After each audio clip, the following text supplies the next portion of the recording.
10 জুলাই রোববার রাত 8টায় খালেদ মহিউদ্দিন আছে এডিসপিকে জানিয়ে দিচ্ছি শিরোনাম। কারো সমালোচনায় পিছু হটবে না সরকার, জঙ্গি দমনে আরো কঠোর হওয়ার ঘোষণা প্রধানমন্ত্রীর। গুলশানে থাকবে না অনুমোদনহীন প্রতিষ্ঠান, পিস টিভি সম্প্রচার বন্ধে প্রশাসনিক ব্যবস্থা কাল।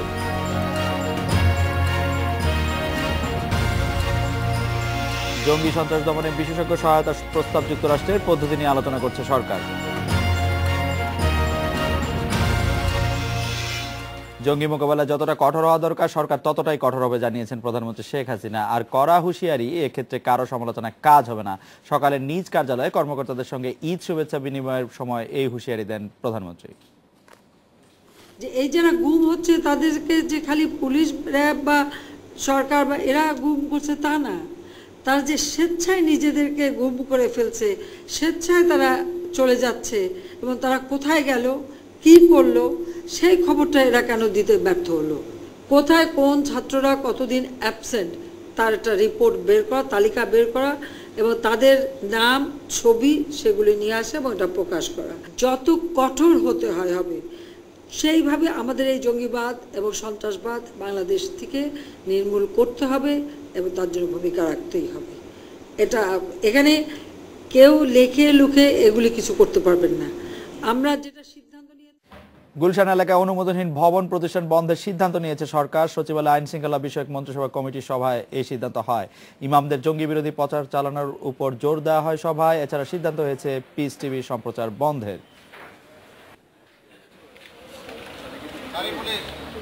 হোলি আর্টিজান বেকারিতে জঙ্গি হামলার পর কূটনৈতিক এলাকার নিরাপত্তা ঢেলে সাজানো হচ্ছে। গুলশানে নিরাপত্তা জোরদারের পাশাপাশি অনুমোদনহীন প্রতিষ্ঠানের বিরুদ্ধে কঠোর হয়েছে সরকার।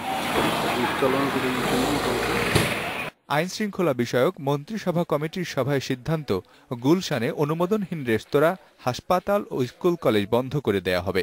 গুলশান এরিয়া যেটা রেসিডেন্সিয়াল এরিয়া ছিল, সেখানে যত্রতত্র যে রেস্টুরেন্ট, স্কুল, কলেজ গড়ে উঠেছে, সেগুলিকে বন্ধ করে দেওয়ার ব্যবস্থা নেওয়ার জন্য বলা হয়েছে।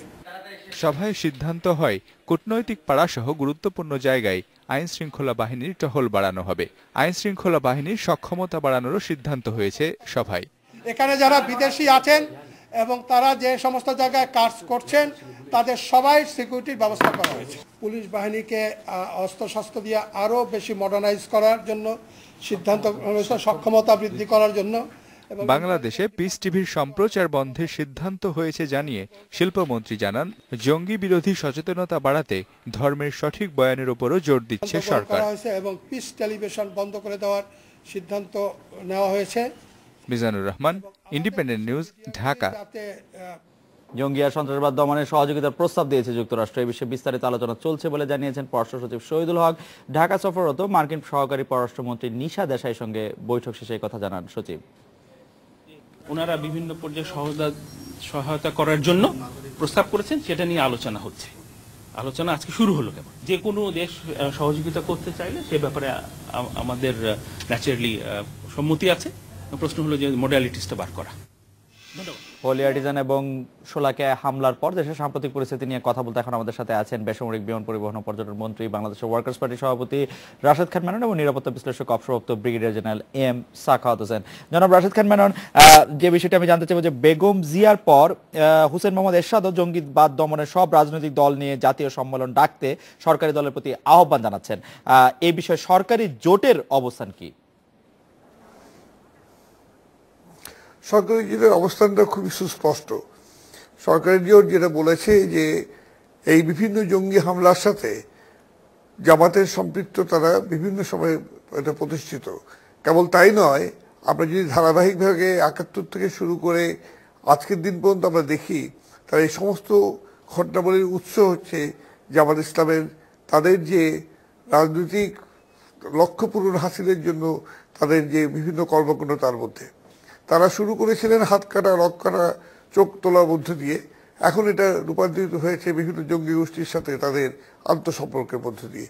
সুতরাং আমরা যেটা বলেছি যে সেই জামাতের সঙ্গ না ছাড়লে পরে আজকে কোনো ঐক্য আলোচনা বা সর্বদলীয় বিএনপির মেনন ভাই, গত আমার যতদূর মনে পড়ে আপনি গত 2 বছর আগে 2 বছর ধরে এই কথা বলছেন যে জামায়াত ইসলামী কিভাবে একটি সন্ত্রাসী সংগঠন হিসেবে নিজেদেরকে আরো বিস্তৃত করছে, এবং এই ক্ষেত্রে আপনি কি মনে করছেন জামায়াতকে যে এতদিন নিষিদ্ধ করা হলো না, এতে করে কি আমরা কোনো উপকার পেলাম? আসলে সরকার খুব ভালো করেই আপনারা বারবার বলছেন। জি জি মেনন ভাই, আমার ব্যক্তিগত মতামতই বলতে পারি। আমার ব্যক্তিগত মতামত হচ্ছে জামাতকে নিষিদ্ধ করা এটা খুব জরুরি হয়ে দাঁড়িয়েছে, কারণ এটি একটি সন্ত্রাসী সংগঠন এবং জামাতকে নিষিদ্ধ না করা হলে পরে তাদের এই বিভিন্ন যে অর্থায়নের যে তাদের বিভিন্ন উৎস রয়েছে সেই উৎসগুলোকেও বন্ধ করা যাবে না। সুতরাং জামাতকে নিষিদ্ধ করা এটা এসেনশিয়াল প্রিকন্ডিশন বলে আমি মনে করি। মেনন ভাই, এই জরুরি কাজটি সরকার কেন করছে না? আসলে কি মনে হয় আপনার, এটি কেন বিএনপির কাঁধে চাপিয়ে দেওয়া হচ্ছে যে আপনারা ছেড়ে আসুন জামাতকে? জামাতকে নিষিদ্ধ করলে তো সেটি এমনিতেই ঝরে পড়ে যাবে। যখনই জামাতকে নিষিদ্ধ করা হবে তখনই বিএনপি লাফ দিয়ে বলবে যে আমরা এর বিরোধী, এরা আমাদের একজন জোট সঙ্গীকে করা হচ্ছে, এটা হচ্ছে গণতন্ত্রের প্রতি আঘাত ইত্যাদি ইত্যাদি, এবং এই প্রসঙ্গগুলো তারা বলবেন। বিএনপি লাভ আর এখন কতটা ম্যাটার করে মেনন ভাই? বিএনপি লাভ আর এখন কতটা জোরে বিএনপি লাভ দিতে পারে? অনেক অনেক অনেক।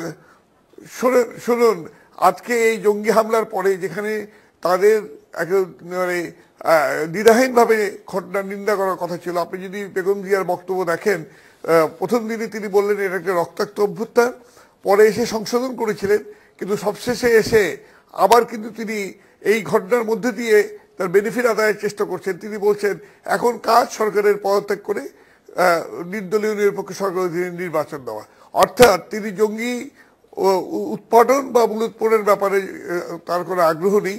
তার আগ্রহ একটি, সেটা হচ্ছে ক্ষমতার পালাবদলের মধ্য দিয়ে যেভাবে তারা 2001 সালে থেকে 2006 সাল পর্যন্ত জামাত এবং তারা সহ মিলে এই বাংলা ভাই শায়েখ আব্দুর রহমানদেরকে তারা পৃষ্ঠপোষকতা দিয়ে এসেছিলেন, আজকেও সে ধরনের পৃষ্ঠপোষকতা প্রদান করা।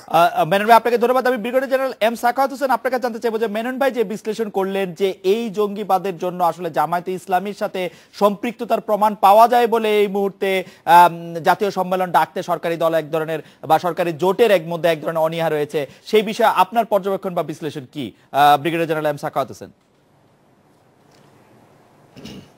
দেখুন, রাশেদ খান মেনন সাহেব তো অত্যন্ত এই দেশের সবচেয়ে আমার মনে হয় একজন প্রবীণতম রাজনীতিবিদ। উনি ছাত্র অবস্থা থেকে রাজনীতি করে আসছেন। এখন ওনার এই বক্তব্য মধ্যে অনেকটু রাজনীতি আছে এবং এই রাজনীতি সবাই করছে। আমি তো প্লেন অ্যান্ড সিম্পল যদি কথা বলি, আজকে একদিনে যদি পিস টিভি বন্ধ করার সিদ্ধান্ত মন্ত্রিসভা নিতে পারে, তাহলে এই যে গত 2 বছর 3 বছর 4 বছর থেকে আমরা শুধু জামাতের কথা শুনছি, এটাকে কেন সরকার, উনি সরকারে আছেন, কেন সরকার একটা নির্বাহী আদেশে এটা বন্ধ করতে পারেন না বা ডিসব্যান্ড করতে পারেন না? এখন সেখানেও কি ধরনের রাজনীতি আছে এটা আমি বলতে পারবো না, এটা হয়তো রাশেদ খান মেনন সাহেব নিজেই ভালোভাবে বলতে পারবেন। মুশকিলটা হচ্ছে এখানে আমরা যারা অল্প স্বল্প লেখাপড়া করি এই বিষয় নিয়ে, গত 7 দিন থেকে আমার এখানে ইন্টারন্যাশনাল যত আপনি মিডিয়া আছে সবাই কিন্তু এসেছে একবার করে। আমার কাছে কোনো জবাব ছিল না। আমার যে বিশ্লেষণ, সেই বিশ্লেষণের মধ্যে শেষমেশ একটা জিনিসই আসে যে আমরা গত কয়েক বছর ধরে প্রত্যেকটি বিষয় যখনই ঘটে তখন আইদার এটাকে আমরা অত্যন্ত ছোট করে দেখেছি অথবা এটাকে আমরা রাজনৈতিক স্পিন দিয়ে দেখেছি। আমার নিজস্ব লেখা, অল্প স্বল্প লেখা এবং অল্প স্বল্প বিশ্লেষণ, অত্যন্ত ছোটোখাটো লেখাপড়া যা আছে, তাতে যে বৈশ্বিক বিষয়টি আছে এবং এই যে আমরা যে সংকটের মধ্যে আছি, এই সংকটের কথা কিন্তু আমরা 2-4 জন অনেকে মানে হয়তো সরাসরি বলিনি, একটু রেখে ঢেকে বলেছি, কিন্তু সেখানেও আমি আমার পুরনো লেখাগুলো দেখছিলাম। এখন মুশকিলটা হলো এই যে যদি আমরা সব কিছুতে রাজনীতি টানতে থাকি, কে ফায়দা পাবে কে পাবে না, তাহলে আজকে দেখেন আমরা কোথায় আছি। এখন আমাদের এখানে ভারত থেকে এনএসসিজি আসতে হচ্ছে, যুক্তরাষ্ট্র আসতে হচ্ছে, ইটালি আসবে, ইটালি আর জাপান অলরেডি তারা একটা যৌথ ইন্টেলিজেন্সের কথা বলছে। আমরা তো কোয়াইট কেপেবল, আমাদের ল এনফোর্সিং এজেন্সি এমন না যে তারা কেপেবল না, তারা কেপেবল, কিন্তু তাদের যে ডাইরেকশনটা দেওয়ার কথা সেইখানে যদি এই ধরনের আমরা বাকবিতণ্ডার মধ্যে পড়ি, তাহলে বড় সমস্যা। আমি খুব দুঃখের সাথে বলছি গত 7 দিন কিন্তু জেনারেল সাখাওয়াত, আপনি কি লক্ষ্য করেছেন যে আপনি যে যুক্তরাষ্ট্রের সাহায্যের কথা বলছেন সেই যুক্তরাষ্ট্রের ডালাসে খোদ পুলিশের উপর আচমকা গুলি বর্ষণ আগে থেকে ঠেকানো যায়নি? আমরা এই ধরনের হামলা ঠেকানোর কোনো প্রেসক্রাইবড কোনো রুল কি আছে কিনা আসলে? দেখুন, এই ধরনের হামলা বিশ্বব্যাপী যেটা হচ্ছে, এটা আপনি কেউ বলতে পারবে না যে এটাকে আমি 100% নির্মূল করে এটাকে ঠেকিয়ে ফেলবো। কারণ আমরা এই কয়েকদিন আগেই তো ডালাসে যে ঘটনাটা আমরা দেখলাম, যে সেখানে আমেরিকার মতো যে সেখানে জায়গায় সেখানে পুলিশের উপরে গুলি হয়েছে এবং 5 জন পুলিশ মারা গেছে। যেটা করা যায়, মানে যেটা আমি বলবো না, আমাদের পাশেই তো ভারতে এত সিকিউরিটির পরেও পাঠানকোটে কিন্তু আক্রমণ হয়েছে, এবং আক্রমণ হয়েছে, শুধু আক্রমণ হয়নি, 3 দিন লেগেছে তাদেরকে ফ্লাশ আউট করতে। আমি এটা বলবো না যে আমাদের ল এনফোর্সিং এজেন্সি একেবারেই অপারগ, আমি অপারগের কথা বলছি না, আমি তাদের ক্যাপাসিটির কথা বলছি। সেই ক্যাপাসিটি বিল্ড করার জায়গা দিয়ে যদি আমরা এই পলিটিক্যাল রেটরিকের মধ্যে যাই, তাহলে কোনো ইনস্টিটিউশনই কিন্তু ক্যাপাসিটি বিল্ড আপ করতে পারে না। আমার মনে হয় যে এই বিষয়টি আপনার সাথে আমি সম্পূর্ণ একমত। Brigadier general M Sakhawat Hossain, সেই ক্যাপাসিটি বিল্ডিংটি খুব দরকার। আমরা এটা বিরতি নিয়ে চ্যারিটি স্পিকে আপনারা আমাদের সঙ্গেই থাকবেন। বিরতির পর ফিরে এসে জনাব রাশেদ খান মেনন আপনাকে জানতে চাইবো যে পুলিশের বিশেষ অভিযান, বিশেষ করে জনাব বাবুল আক্তারের স্ত্রী মারা যাওয়ার পরে যে বিশেষ অভিযান আমরা দেখেছি, তার মধ্যে কয়েক হাজার লোককে গ্রেপ্তার করা হয়েছে। তার কয়েকদিনের মধ্যে আমরা গুলশান এবং শোলাকিয়ার জঙ্গি আক্রমণ দেখেছি। জঙ্গিবাদ দমনে নিরাপত্তা বাহিনীর এই যে তৎপরতা, তাকে আমরা কতটুকু সাফল্য বলবো? এই সাফল্য অর্জনে আসলে কতটা সম্ভব এই জঙ্গিবাদ দমনের মাধ্যমে? আমরা জঙ্গিবাদ দমনের ক্ষেত্রে আমরা একটা বিরতি নিচ্ছি, ফিরছি একটু পরে।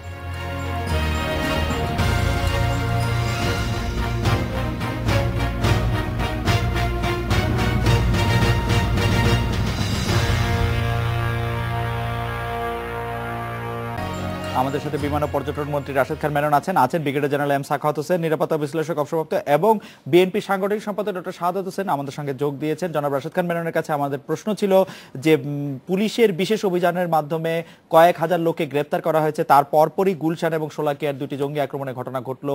পুলিশের এই রকম অভিযানকে আমরা এখন আর কতটা সাফল্যমণ্ডিত বলতে পারবো, বা এরকম অভিযানের মাধ্যমে আসলে জঙ্গিবাদ দমন করা সম্ভব কিনা? মেনন ভাই। অভিযান যেটা হয়েছে সেটা কেবল জঙ্গির ব্যাপারটা নয়, এর সাথে যুক্ত অন্যান্য অপরাধীরাও সেখানে ধরা পড়েছেন এবং তাদেরকে নিয়ে যাওয়া হয়েছে। জঙ্গিবাদীদের যেখানে 196 জনকে চিহ্নিত করা হয়েছে, আমি পুলিশের সক্ষমতার ক্ষেত্রে একটা কথা বলতে চাই তাদের পক্ষ হয়ে, যে ইতিমধ্যে আমাদের দেশে যে সমস্ত জঙ্গি হত্যার ঘটনা ঘটেছে তার অধিকাংশগুলোই কিন্তু তারা উদ্ঘাটন করেছেন এবং হয় বিচারে নিয়ে এসছেন, অথবা হয়তো তাদের কথিত ক্রস ফায়ারে তাদের অপরাধীরা মারা গেছে। তো এই ক্ষেত্রে আমি বলবো যে আমাদের জঙ্গি দমনের ক্ষেত্রে পুলিশের সক্ষমতা কিন্তু খুব একটা প্রশ্নবিদ্ধ নয়। বরঞ্চ এই গুলশানের ঘটনা যেটা বলে, যদি গুলশানের ঘটনায় পুলিশ যদি সমস্ত এলাকাটাকে ঘিরে ফেলতে না পারতো এবং তারা যদি প্রথম সেই রিয়াক্ট প্রপারলি করতে না পারতো, তাহলে এই জঙ্গিরা সেখান থেকে এই হত্যাকাণ্ড করে নির্বিঘ্নে বেরিয়ে যেত। শোলাকিয়ার ক্ষেত্রে আমরা দেখবো যে পুলিশ আরও সাহসিকতা পরিচয় দিয়েছে, সেখানে তারা যদি সেই বাধা যদি না দিত, তাহলে শোলাকিয়া ময়দানের মধ্যে যদি কোনো গ্রেনেড পড়তো, তাহলে কেবল পায়ের তলায় পিষ্ট হয়ে অন্তত 1000-2000 লোক মৃত্যুবরণ করতো, এবং আমরা পৃথিবীর কাছে কত ছোট হতাম সেটা নিশ্চয়ই আমরা বলতে পারি। সুতরাং পুলিশকে বরঞ্চ তাদের সক্ষমতা বৃদ্ধির জন্য আমাদের আরও কিছু পদক্ষেপ নেওয়া উচিত। তবে একটি বিষয়ের ক্ষেত্রে আমরা আজকে আইন শৃঙ্খলা মিটিংয়ে যেটা বলেছি, যে পুলিশের গোয়েন্দা তৎপরতার ক্ষেত্রে সক্ষমতাটাকে আরও বাড়াতে হবে। আমাদের ঘটনা ঘটার পরে অ্যাকশন নয়, ঘটনা ঘটার আগে প্রিভেনশন যেটা দরকার, সেটা আজকে যদি গোয়েন্দা তথ্য যদি সঠিকভাবে আমাদের হাতে থাকে, সেই ক্ষেত্রে এটা করা সম্ভব। এবং সেই জন্য আমরা সকল গোয়েন্দা এজেন্সিগুলোর একটা সমন্বিত উদ্যোগের কথা বলেছি, পরস্পরের ইন্টেলিজেন্স শেয়ার করতে বলেছি, এবং পুলিশের গোয়েন্দার ক্ষেত্রে এসে তাদের যে সমস্ত প্রতিষ্ঠানগুলো রয়েছে সেগুলোর সক্ষমতা বৃদ্ধির কথা বলেছি আমরা। জনাব রাশেদ খান মেনন, আপনি কি এই যে আইন শৃঙ্খলা রক্ষাকারী বিভিন্ন বাহিনী কাজ করছে তাদের মধ্যে কোন রকম কোন সমন্বয়হীনতা দেখতে পাচ্ছেন, নাকি আপনার কাছে মনে হচ্ছে সবাই সমন্বিতভাবে কাজগুলি করতে পারছে? না, আমি এটা বলতে পারি যে সেই বিগত নির্বাচন থেকে শুরু করে, যে 2014 সালের নির্বাচন থেকে শুরু করে আজ পর্যন্ত আমাদের এখানকার বিভিন্ন বাহিনীর মধ্যে একটা বড় ধরনের সমন্বয় রয়েছে বলে আমি মনে করি, এবং এই ক্ষেত্রে কোনো সমন্বয়হীনতা নাই। বিশেষ করে গুলশানের যে সমস্ত ঘটনা ঘটার ক্ষেত্রে বিভিন্ন বাহিনী যে পারস্পরিক যে সহযোগিতা করেছেন এবং তারা মিলে, এটা একটা উদাহরণ হিসেবে বলে আমি বলতে পারি। এটি কি সমন্বয়ের উদাহরণ হিসেবে বলবেন না কেন্দ্র থেকে নিয়ন্ত্রণের একটি অবস্থা বলে বলবেন মেনন ভাই? মানে অনেকে যেরকম বলছেন না, এটা নিশ্চয় যে কেন্দ্রীয় নির্দেশ তো থাকবেই, স্বাভাবিকভাবে একটা হাইকমান্ডের নির্দেশ তো থাকবেই, কিন্তু এখানে সমন্বিত অভিযান চলেছে বলেই এটা এত অল্প সময়ের মধ্যে শেষ করা। এটা সমন্বিত অভিযান চলেছে বলে আপনি বিশ্বাস করছেন। ডক্টর শাহাদাত হোসেন, জঙ্গিবাদ প্রতিরোধে একদিকে আপনারা জাতীয় ঐক্যের ডাক দিতে সরকারি দলের প্রতি আহ্বান জানাচ্ছেন, অন্যদিকে আবার সরকারের পদত্যাগ দাবি করছেন। আপনাদের এই দুই ধরনের অবস্থানের কারণ আসলে কি ডক্টর শাহাদাত?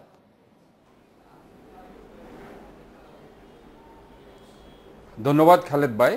জঙ্গিবাদ শুধু আজকে দলের সমস্যা নয়, সেটা কোনো দলের আজকে সমস্যা নয়, সেটা বাংলাদেশের 16 কোটি মানুষের সমস্যা এবং বাংলাদেশের স্বাধীনতা, সার্বভৌমত্ব, গণতন্ত্রের হুমকি স্বরূপ। তাই আমাদের নেত্রী সারা বাংলাদেশের 16 কোটি মানুষকে বাঁচানোর জন্য, দেশের স্বাধীনতা, সার্বভৌমত্ব, গণতন্ত্রকে রক্ষার জন্য দলমত নির্বিশেষে সবাইকে নিয়ে জাতীয় ঐক্যের ডাক দিয়েছেন। কিন্তু তারপরে আমরা দেখতে পাচ্ছি একটা ব্লেম গেম শুরু হয়ে গেছে সরকারি দলের পক্ষ থেকে। তারা চাচ্ছে না যে আমাদের নেত্রীর যে ঐক্যের ডাক সেটা পছন্দ হচ্ছে না দেখেই ওনারা তারপরে বললে হবে না, একই সঙ্গে দুটি আহ্বান জানানো হয়েছে। একটি আহ্বান জানানো হয়েছে যে আপনারা জাতীয় সম্মেলন করুন, পাশাপাশি আহ্বান জানানো হচ্ছে আপনারা পদত্যাগ করুন। দুটি একই সঙ্গে এসেছে। না, আমরা যেটা না, আমরা কিন্তু বারবারই একটি কথা বলেছিলাম যে জাতীয় ঐক্যের কথা। আজকে যে জঙ্গি হামলা, কিন্তু গুলশানে শুধু জঙ্গি হামলা হয়নি। গত 1.5 ইয়ারের ইতিহাস যদি আপনি দেখেন, 50 জন লেখক, সাহিত্যিক, বুদ্ধিজীবীকে হত্যা করা হয়েছে, পুরোহিতকে হত্যা করা হয়েছে।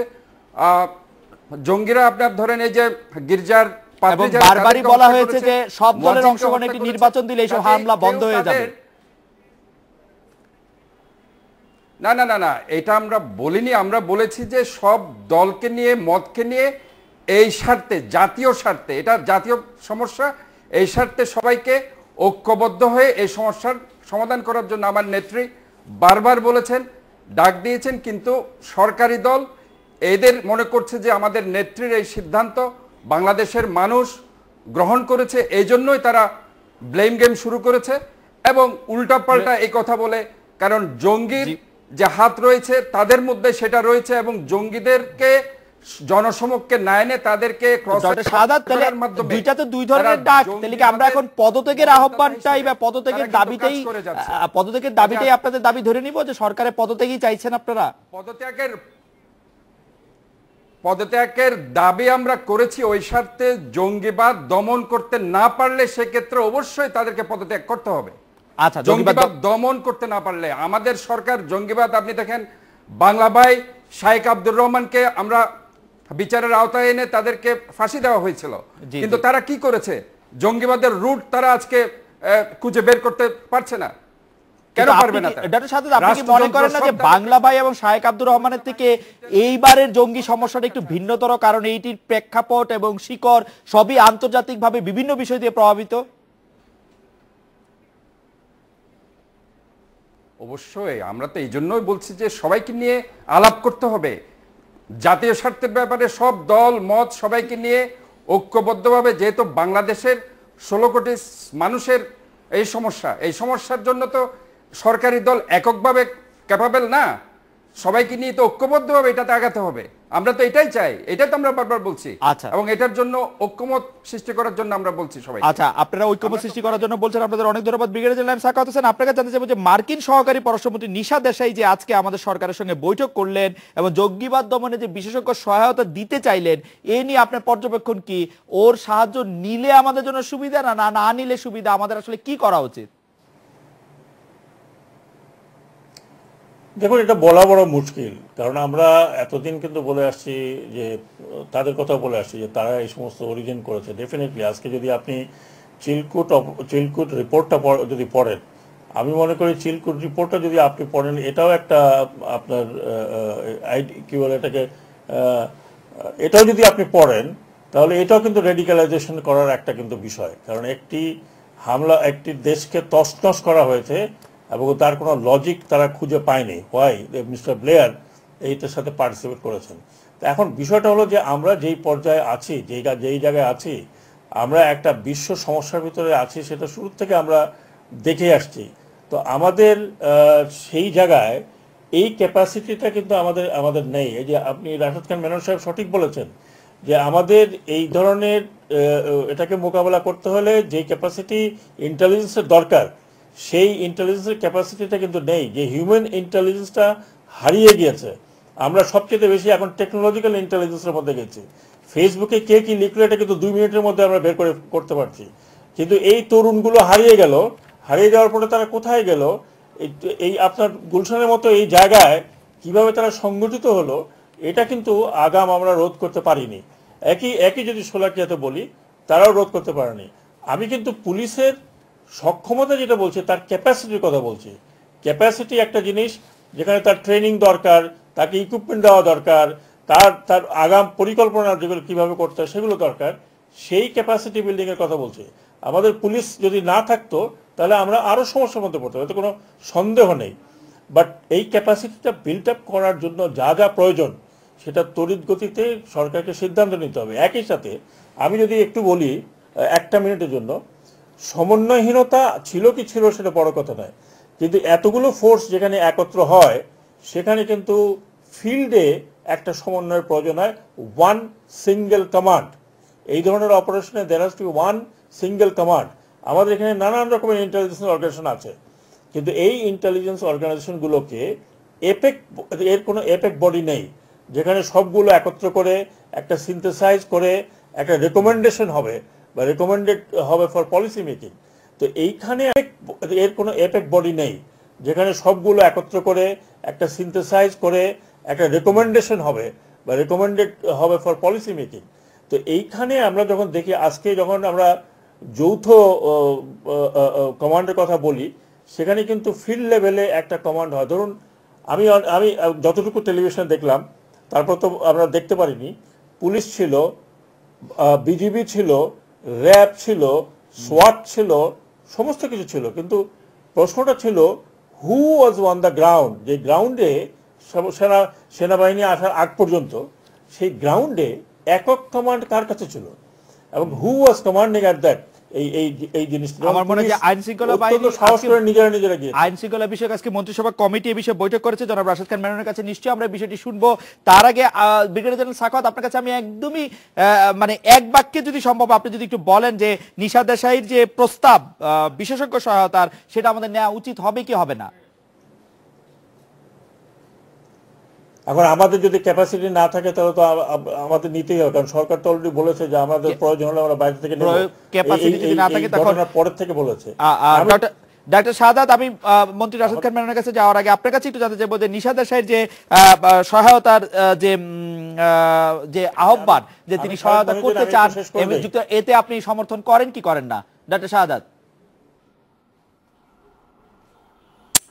না, এটা ঠিক আছে যে বাইরের কান্ট্রি আমাদের সহায়তা করতে পারে, কিন্তু এতে করে বাংলাদেশের আমাদের যে ইন্টেলিজেন্স গ্রুপ যারা কাজ করছে অথবা আমাদের রাষ্ট্রযন্ত্র যেটা কাজ করছে, তাতে করে বোঝা যাচ্ছে তারা বিকল হয়ে গেছে, যার কারণে আজকে বাইরের কান্ট্রিগুলো এসে আমাদেরকে সহায়তা করতে চাচ্ছে। কাজে আমাদের যেগুলো আছে তারা যদি আমাদেরকে দমন নিপীড়ন না করে এইসব কাজে যদি তারা ব্যবহার করতে পারে, আমার মনে হয় তারা মোটামুটি জঙ্গি দমন করতে পারবে।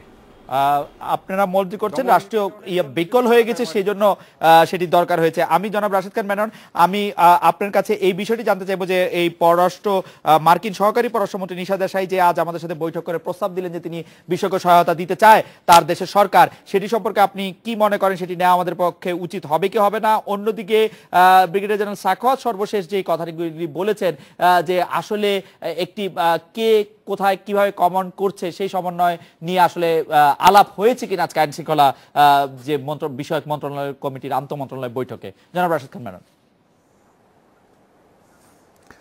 আন্তঃমন্ত্রণালয় বৈঠকে নিশা দেশের ব্যাপার নিয়ে কোনো আলোচনা হয়নি, কারণ এটা মূলত পররাষ্ট্র মন্ত্রণালয় এটা ডিল করছেন এবং পররাষ্ট্র সচিব আপনি তো শুনলেন যে কথাটা বলেছেন যে অবশ্যই বিভিন্ন সহযোগিতা বিভিন্ন দেশের মধ্যে এটাও দরকার, এবং সেইখানে মডালিটিসগুলো কি সেটা হচ্ছে গুরুত্বপূর্ণ। সেই মডালিটিসগুলো দেখে এটা বিচার করা যেতে হবে, তার আগে নয়। এখানে একটা কথা বলা কিন্তু প্রয়োজন যে আমেরিকা কিন্তু বহুদিন থেকে প্রমাণ বলার চেষ্টা করে এসেছে যে বাংলাদেশে আইএস আছে, এবং এর মধ্য দিয়ে সে বারবার করে এই কথাগুলোকে নিয়ে আসছে। কিন্তু তার দেশে যখন এই ঘটনা ঘটেছে তখন কিন্তু তারা বলেছে না, আমার দেশে আইএস এর কোনো অস্তিত্ব নাই।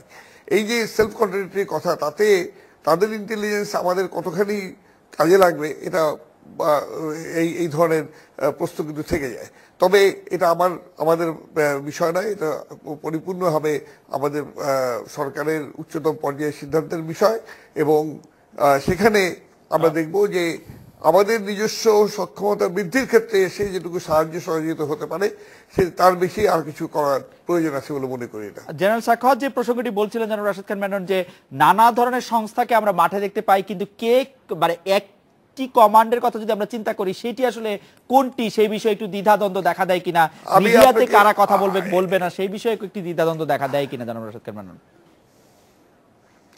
না, মিডিয়ার কথা আমি জানি না, কিন্তু ঘটনা হচ্ছে যে আমাদের কাছে আইনশৃঙ্খলা কমিটির কাছে যে রিপোর্টটা আজকে তারা পেশ করেছেন তাতে দেখা গেছে যে তারা পুলিশই প্রধানত এই কমান্ডে তারা ছিল। যখন সিদ্ধান্ত হয়েছে সেনাবাহিনীকে নিয়ে আসেন, এটা অবশ্য প্রধানমন্ত্রীর পর্যায়ে এই সিদ্ধান্ত হওয়ার পরেই সেখানে এটা গেছে, কিন্তু এর আগ পর্যন্ত পুলিশের সিদ্ধান্তে, একক সিদ্ধান্তেই সব জিনিস চলছিল। পরবর্তীকালে যে কমান্ডো অ্যাকশন হয়েছে সেটাও কোঅর্ডিনেট তারাই করেছেন তাদের সাথে মিলে বসে। জনাব Rashed Khan Menon, brigadier general M Sakhawat Hossain এবং ডক্টর শাহাদাত হোসেন, আপনাদের অনেক ধন্যবাদ। স্পিকার একটি বিরতি নিচ্ছি, ফিরছি একটু পরে।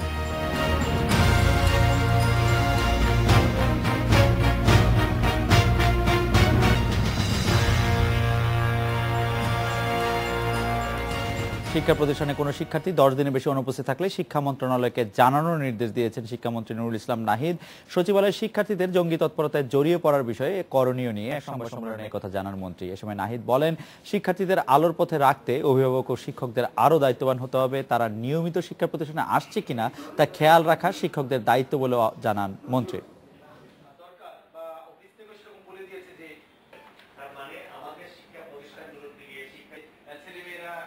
ফ্লোরাল ফিউশন অয়েল সমৃদ্ধ লাক্স অতুলনীয় লাদারে ছড়ায় ফুলের চেয়েও 2 গুণ বেশি পারফিউম। আমার সৌন্দর্যের রহস্য Lux perfume. Yummy crispy fried chicken. Try it now. Fried chicken খাবে? হ্যাঁ। আচ্ছা, বানিয়ে দিচ্ছি। বাড়িতেই? বাইরে অর্ডার করি? হ্যাঁ। নর শেফরা বানিয়েছে নতুন নর ক্রিসপি ফ্রাইড চিকেন মিক্স, যা ঘরে বানানো ফ্রাইড চিকেনকে করে রেস্টুরেন্টের মতো ক্রিসপি আর স্পাইসি। Crispy fried chicken. আম্মু, কোন রেস্টুরেন্ট থেকে আনলে? নর ক্রিসপি ফ্রাইড চিকেন মিক্স, রেস্টুরেন্টের স্বাদ এখন ঘরে ঘরে। ফ্লোরাল ফিউশন অয়েল সমৃদ্ধ লাক্স অতুলনীয় লাদারে ছড়ায় ফুলের চেয়েও 2 গুণ বেশি পারফিউম। আমার সৌন্দর্যের রহস্য লাক্স পারফিউম।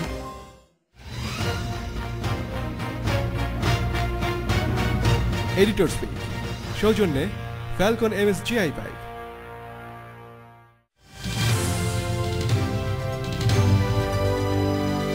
ইন্ডিপেন্ডেন্ট টেলিভিশন, 24 ঘন্টায় খবর।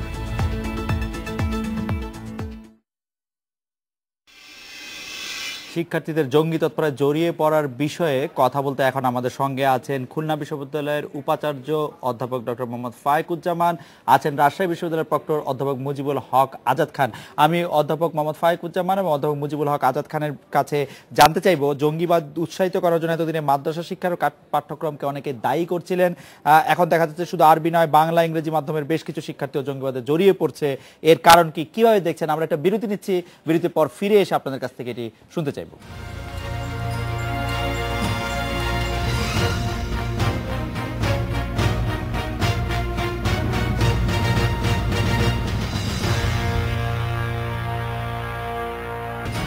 ফায়েকুজ্জামান, আমরা জানতে চাইছিলাম যে আরবি নয় বাংলা ইংরেজি মাধ্যমের কিছু শিক্ষার্থী জঙ্গিবাদে জড়িয়ে পড়ছে, উচ্চশিক্ষিতদের অনেকেও আসলে জঙ্গিবাদের ক্ষেত্রে আমরা উৎসাহিত হতে দেখছি। এর কারণ কি বলে আপনি মনে করছেন?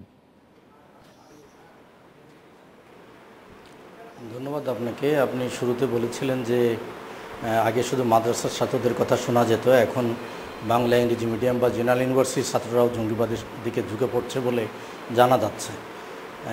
আমি শুধু এতটুকু বলতে চাই যে মাদ্রাসা ছাত্রদের কথা আগে শোনা গেছে, কিন্তু জেনারেল ইউনিভার্সিটিগুলোর বা বাংলা ইংরেজি মাধ্যমের ছাত্রছাত্রী বা শিক্ষকরা কোনোদিনই শোনা যায়নি তা নয়, এর আগেও শোনা গেছে। এবং আমরা জানি যে বছর 2-3 আগে নর্থ সাউথ ইউনিভার্সিটিতে কয়েকজন ছাত্রের বিরুদ্ধে এই ধরনের জঙ্গি তৎপরতার সন্ধান পায় পুলিশ, এমন কোনো শিক্ষকেরও চাকরি গেছে তখন। এমনকি সাধারণ বিশ্ববিদ্যালয়গুলিতে হিজবুত তাহরীরের সংগঠন ছিল, ঢাকা বিশ্ববিদ্যালয় থেকে একজন শিক্ষকের বিরুদ্ধে এই ধরনের অভিযোগ পাওয়া যায়, আপনার খেয়াল আছে? এমনকি ছাত্র শিবির বাংলাদেশের সব বিশ্ববিদ্যালয়ে প্রায় তাদের সংগঠন। এটি আপনি ঠিকই বলেছেন।